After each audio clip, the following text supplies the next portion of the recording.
2023ರಲ್ಲಿ total ಆಗಿ 9 ಪಂದ್ಯವನ್ನು ಆಡಿದ್ದು ಇದರಲ್ಲಿ 6ರಲ್ಲಿ ಗೆದ್ದು 3ರಲ್ಲಿ ಸೋತಿದೆ.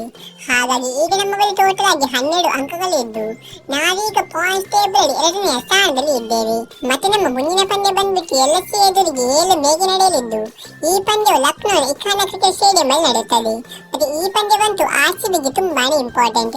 ಯಾಕೆಂದ್ರೆ ನಾವೀಗಾಗಲೇ 3 ಪಂದ್ಯಗಳಲ್ಲಿ ಸೋತಿರುವುದರಿಂದ ನಾವೇನಾದರೂ ಪಾಯಿಂಟ್ ಟೇಬಲ್ ಟಾಪ್ 2 ಅಲ್ಲಿ ಬರಬೇಕಾದರೆ ನಾವು ಇನ್ನು ಕೂಡ ಕನಿಷ್ಠ 3 ಅಥವಾ 4 ಪಂದ್ಯವನ್ನು ಗೆಲ್ಲಬೇಕು. ಮತ್ತೆ ಇನ್ನೊಂದು ಕಡೆ LSC ಅವರು IPL ನ ಪಾಯಿಂಟ್ ಟೇಬಲ್ ಅಲ್ಲಿ ಕೊನೆಯ ಒಂದು ಸ್ಥಾನದಲ್ಲಿ ಇದ್ದು ಇವರು ಆಡಿರುವ 8 ಪಂದ್ಯಗಳಲ್ಲಿ ಕೇವಲ 2ರಲ್ಲಷ್ಟೇ ಗೆದ್ದಿದ್ದಾರೆ.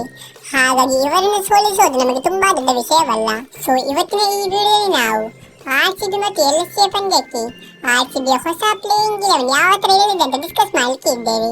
ಹೌದು, ಎಲ್ಲರೂ ಕೂಡ ಗೊತ್ತೇ ಇದೆ, ಕಳೆದ 3 ಪಂದ್ಯಗಳಿಂದ ಫಿಲ್ ಸಾಲ್ಟ್ ಅವರಿಗೆ ಇಂಜರಿ ಇದ್ದ ಕಾರಣದಿಂದಾಗಿ ಜಾಕೋಬ್ ಬೆಥೆಲ್ ಅವರು ಪ್ಲೇಯಿಂಗ್ 11 ಅಲ್ಲಿ ಆಡಿದ್ರು. ಆದರೆ ಇವರು ಆಡಿರುವ 3 ಪಂದ್ಯಗಳಲ್ಲಿ ಕೇವಲ 39 ರನ್ಸ್ ಅಷ್ಟೇ ಹೊಡೆದಿದ್ದು. ಹಾಗಾಗಿ ಈಗೆಲ್ಲ RCB ಅಭಿಮಾನಿಗಳು ಫಿಲ್ ಸಾಲ್ಟ್ ಅವರು ಯಾವಾಗ ಪ್ಲೇಯಿಂಗ್ 11ಗೆ ಮರಳುತ್ತಾರಂತ ವೇಟ್ ಮಾಡ್ತಾ ಇದ್ದಾರೆ. ಸೊ ಇವತ್ತು ನಾವು ನೋಡೋಣ ಈ ಒಂದು ಪಂದ್ಯಕ್ಕೆ RCB ಹೊಸ ಪ್ಲೇಯಿಂಗ್ 11 ಯಾವ ತರ ಇರುತ್ತೆ ಅಂತ.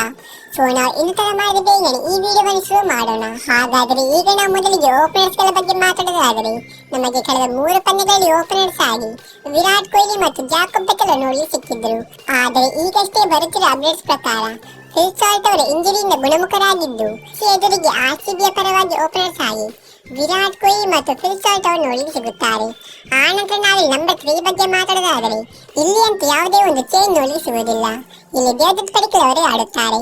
ಆನಂತರ ನಂಬರ್ 4 ಅಲ್ಲಿ ಬಂದ್ಬಿಟ್ಟು ಕ್ಯಾಪ್ಟನ್ ರಜತ್ ಪಡಿದಾರ್ ಅವರು ಆಡಿದ್ರೆ ನಂಬರ್ 5 ಅಲ್ಲಿ ಟಿಮ್ ಡೇವಿಡ್ ಅವರು ಆಡುತ್ತಾರೆ. ಆನಂತರ 6ನೇ ಸ್ಥಾನದಲ್ಲಿ ಬಂದ್ಬಿಟ್ಟು ವಿಕೆಟ್ ಕೀಪರ್ ಬ್ಯಾಟ್ಸ್ಮನ್ ಆಗಿರುವ ಜಿತೇಶ್ ಶರ್ಮಾ ಅವರು ಆಡಲಿದ್ದು ನಮಗೆ 7ನೇ ಒಂದು ಸ್ಥಾನದಲ್ಲಿ ರೊಮಾರಿ ಶೆಫರ್ಡ್ ಅವರು ನೋಡಲು ಸಿಗುತ್ತಾರೆ. ಆನಂತರ 8ನೇ ಸ್ಥಾನದಲ್ಲಿ ಕೃಣಾಲ್ ಪಾಂಡ್ಯ ಅವರು ಆಡಿದ್ರೆ 9ನೇ ಸ್ಥಾನದಲ್ಲಿ RCBಯ ಪರವಾಗಿ ಭುವನೇಶ್ವರ್ ಕುಮಾರ್ ಅವರು ಆಡುತ್ತಾರೆ.